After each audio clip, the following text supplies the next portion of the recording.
ఉన్నప్పుడు చేసినటువంటి అనేక అభివృద్ధి కార్యక్రమాలు, సంక్షేమ కార్యక్రమాలు మరి అమలైన తీరు, మరి దానికి ప్రతిస్పందనగా ప్రజలందరూ కూడా యావత్ గ్రేటర్ హైదరాబాద్లో మొత్తంలో ఇటు సికింద్రాబాద్ పార్లమెంట్ కానీ, ఇటు మల్కాజిగిరి పార్లమెంట్ కానీ అన్ని అసెంబ్లీ సెగ్మెంట్స్లో మరి టీఆర్ఎస్ పార్టీ మాకు బీఆర్ఎస్ పార్టీ కైవసం చేసుకోవడం, అది కూడా భారీ మెజార్టీని నమోదు చేసుకోవడం ఆ ఒక పనితీరుకి నిదర్శనంగా కనపడ్డాయి. కాబట్టి ప్రజల్లో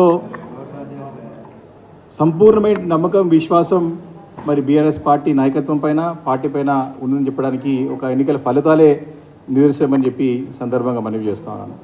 మరి దాని గురించి కూడా కార్యకర్తలందరూ మాట్లాడుకుంటూ ప్రజల గురించి ఎన్నో చక్కటి కార్యక్రమాలు చేపట్టినటువంటి పార్టీ.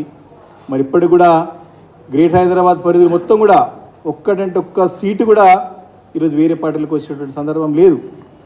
కాబట్టి హైదరాబాద్ తెలంగాణ రాష్ట్రానికే హైదరాబాద్ అనేది ఒక గ్రోత్ ఇంజన్ లాంటిది, ఒక తలమానికమైంది. అంటే దీంతోనే తెలంగాణ రాష్ట్రం అంతా నడుస్తుంది. కాబట్టి ఇలాంటి హైదరాబాద్ నగరంలో మొత్తం అంతా కూడా మా పార్టీ బీఆర్ఎస్ పార్టీ స్వీప్ చేయడంలో మరి కేటీఆర్ గారి యొక్క పాత్ర చాలా కీలకమైంది, గణనీయమైందని చెప్పి ఈరోజు కార్యకర్తలందరూ అభిప్రాయపడడం జరిగింది.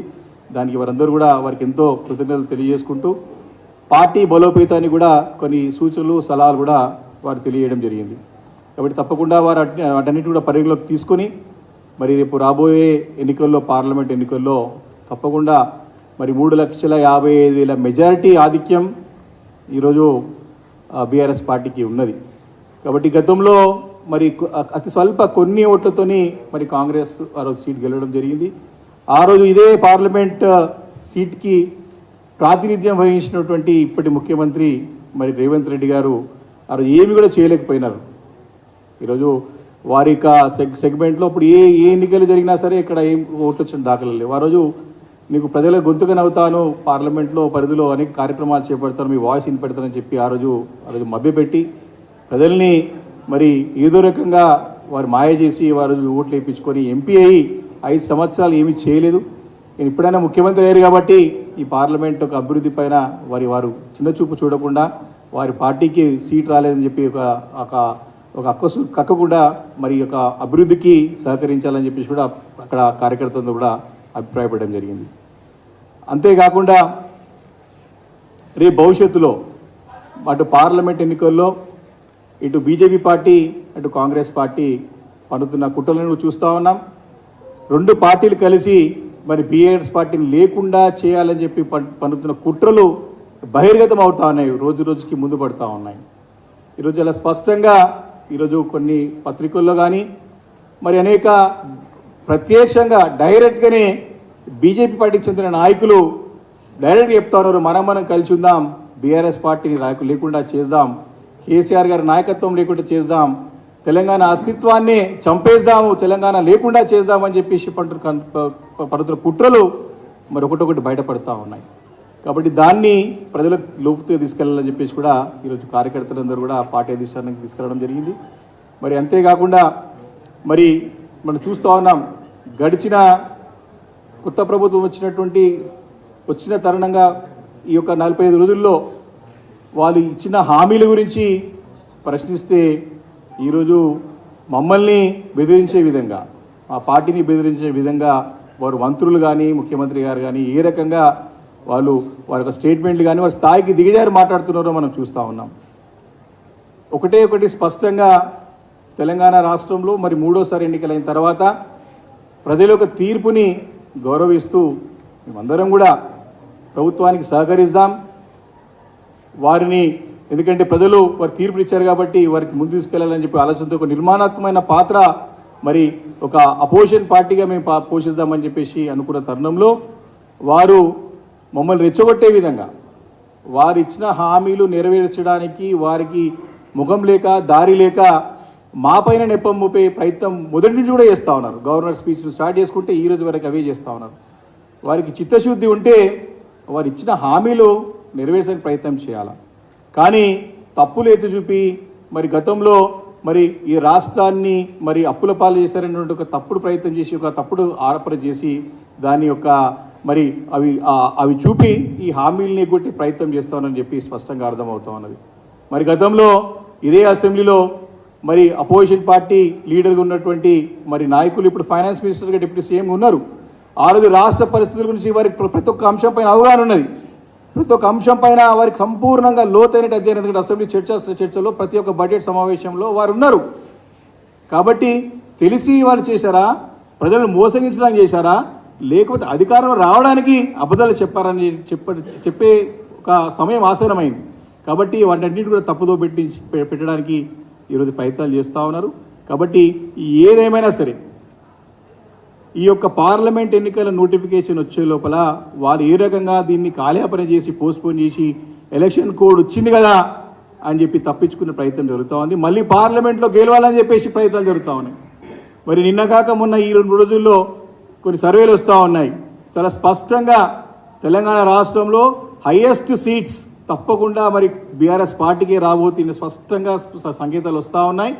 ఇప్పటికే ప్రజలు బాధపడుతూ ఉన్నారు. కేసీఆర్ గారి నాయకత్వాన్ని మేము కోల్పోయినామని బాధపడుతున్న గ్రామాల్లో ఇబ్బంది పడుతూ ఉన్నారు. తప్పకుండా మళ్ళీ అత్యధిక స్థానాలు తెలంగాణ రాష్ట్రంలో బీఆర్ఎస్ పార్టీ కేసీఆర్ గారి నాయకత్వంలో కేటీఆర్ గారి నాయకత్వంలో సాధించుకోబోతున్నామని చెప్పేసి కూడా ఈ సందర్భంగా మనవి చేస్తూ ఉన్నాను. మరి అంతేకాకుండా కార్యకర్తలందరూ కూడా గతంలో పదవుల గురించి కూడా కొన్ని చెప్పడం జరిగింది. మరి దాన్ని కూడా దృష్టిలో పెట్టుకొని మరి కేటీఆర్ గారు స్పష్టంగా మరి గ్రామ స్థాయి నుంచి కూడా క్షేత్ర స్థాయి నుంచి కూడా జిల్లా స్థాయి రాష్ట్ర స్థాయి వారికి మండల స్థాయి గ్రామ స్థాయిని స్టార్ట్ చేసుకుంటే మండల స్థాయి జిల్లా రాష్ట్ర స్థాయి వారికి అన్నీ కూడా పార్టీని పటిష్టపరచడానికి మరి ఒక పార్టీని బలోపేతం చేయడానికి కార్యకర్తలు ఇచ్చిన సూచనలను కూడా పరిగణలోకి తీసుకొని తప్పకుండా అన్ని కమిటీస్ కూడా త్వరలోనే ఫుల్ఫిల్ చేస్తామని చెప్పి కూడా చెప్పడం జరిగింది. దాని కార్యకర్తలందరూ కూడా సంతోషాన్ని కూడా వ్యక్తం చేసే సంగతి కూడా గుర్తు చేస్తూ ఉన్నాను. కాబట్టి ఈ పార్లమెంట్ ఎన్నికలకి తప్పకుండా బీఆర్ఎస్ పార్టీ సమెత్తంగా ఉన్నది. ఎప్పుడు ఎన్నికలు వచ్చినా సరే కాంగ్రెస్ పార్టీ చేసినటువంటి తప్పుడు ప్రచారాలని అబద్ధపు ప్రచారాలని వాటన్నిటి కూడా ఎత్తి చూపిపోతా ఉన్నామని చెప్పేసి కూడా ఈ సందర్భంగా మనవి చేసుకుంటూ మరి ఇప్పుడున్నటువంటి ప్రస్తుత ముఖ్యమంత్రి గారు రేవంత్ రెడ్డి గారు ఒక వ్యవహార శైలి కూడా మరి కార్యకర్తల్లో కానీ ప్రజల్లో కానీ వారు అసహించుకునే విధంగా వారు మాట్లాడుతూ ఉన్నారు. ఒక స్థాయిలో ఉన్న సంగతి మర్చిపోతూ ఉన్నారు. వారు ముఖ్యమంత్రి బాధ్యత చేపట్టిన సంగతి మర్చిపోయి ఇంకా కూడా వారు ఏదో గాలి మాటలు మాట్లాడుతూ ఉన్నారు. అది మంచి పద్ధతి కాదు. రాష్ట్రానికే కీడు చేసే విధంగా రాష్ట్రానికి అప్రతిష్టపాలు చేసే విధంగా వారి వ్యవహారం ఉన్నది. ఇప్పుడు కేవలం వారు ముఖ్యమంత్రి అనే సంగతి గుర్తుపెట్టుకొని ఆలోచన చేసి మరి దేశ విదేశాల్లో పర్యటన ఉన్నప్పుడు కూడా రాజకీయాలు మాట్లాడి అక్కసుగా ఒక్కుతా ఉన్నారు. అది మంచి పద్ధతి కాదు. అది మానుకోవాలని చెప్పేసి కూడా మరి నేను మా పార్టీ తరఫున అందరు కార్యకర్తలు అభిప్రాయపడ్డారు కాబట్టి వారికి నేను సూచిస్తా ఉన్నాను, సలహా ఇస్తా ఉన్నాను. మంచి పద్ధతి కాదు. మీరు విదేశాలకు వెళ్ళినప్పుడు రాష్ట్రానికి ఏ పెట్టుబడులు తీసుకొస్తారు, రాష్ట్రాన్ని ఏ మోడల్గా తయారు చేసుకుంటా ఉన్నారు, అక్కడ ఉన్నటువంటి మన ఎన్ఆర్ఎస్ ఇన్వెస్ట్మెంట్ తీసుకురావడానికి ప్రయత్నం చేయాలి తప్ప అక్కడ వాళ్ళకి ఓట్లు లేవు, సీట్లు లేవు, అక్కడెళ్ళి వారి దగ్గర రాజకీయాలు మాట్లాడే ప్రయత్నం చేస్తూ ఉన్నారు. కాబట్టి ఇవన్నిటిని కూడా ప్రజలు చాలా దగ్గరగా గమనిస్తూ ఉన్నారు.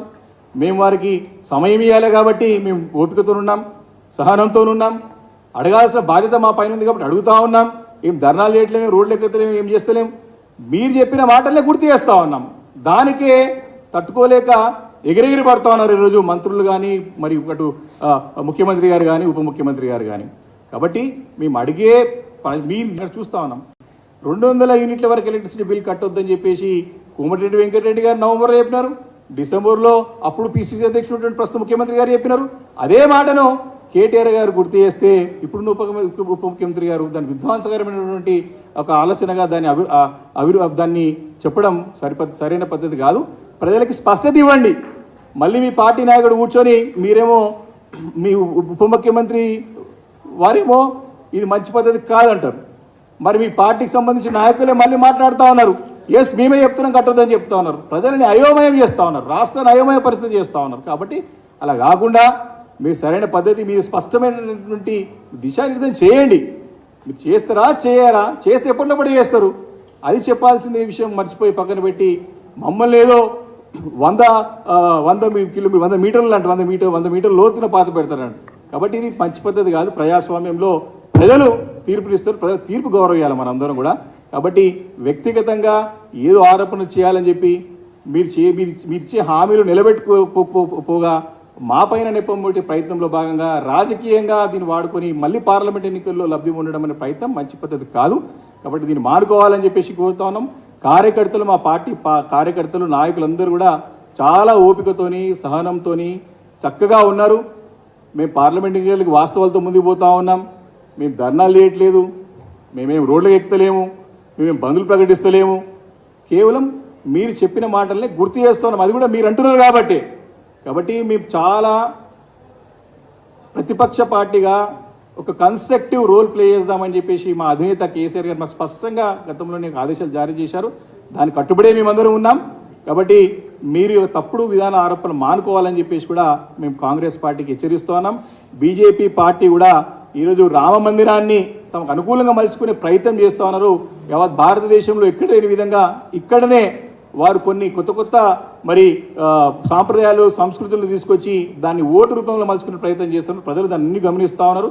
దానికి ఎవరు కూడా తెలంగాణ రాష్ట్ర ప్రజలు చాలా చైతన్యవంతులు, అన్ని కూడా విషయాలు పైన సంపూర్ణ అవగాహన ఉన్నారు. కాబట్టి వాటికి వారి తోవ ఉండదు. కాబట్టి డెఫినెట్గా పార్లమెంట్ ఎన్నికల్లో నిన్న వచ్చినటువంటి ఒక సర్వేలో మంచి నంబర్ 1 స్థానంలో బీఆర్ఎస్ పార్టీ అధిక సీట్లు కైవసం చేసుకోబోతుందని చెప్పేసి స్పష్టంగా ఆదేశాలు ఇచ్చినాయి. కాబట్టి రిపోర్ట్స్ వస్తాయి. కాబట్టి మినిమం 8 నుంచి మ్యాక్సిమం 12 సీట్లు ఖచ్చితంగా ఇస్తున్నామని రిపోర్ట్స్ వచ్చినాయి. మేము మ్యాక్సిమం సీట్లు 16కి 16 కొట్టాలని చెప్పేసి కూడా మంచి క్యాండిడేట్స్ కూడా సెలెక్ట్ చేసుకుని ముందుకు వెళ్ళే ప్రయత్నంలో ఉన్నామని చెప్పేసి కూడా మనవి చేసుకుంటూ మరి బీఆర్ఎస్ పార్టీ మరి క్షేత్ర స్థాయిలో రాబోయే రోజుల్లో బలోపేతం చేసుకుని తిరుగులేని శక్తిగా తెలంగాణ అస్తిత్వాన్ని కాపాడే పార్టీగా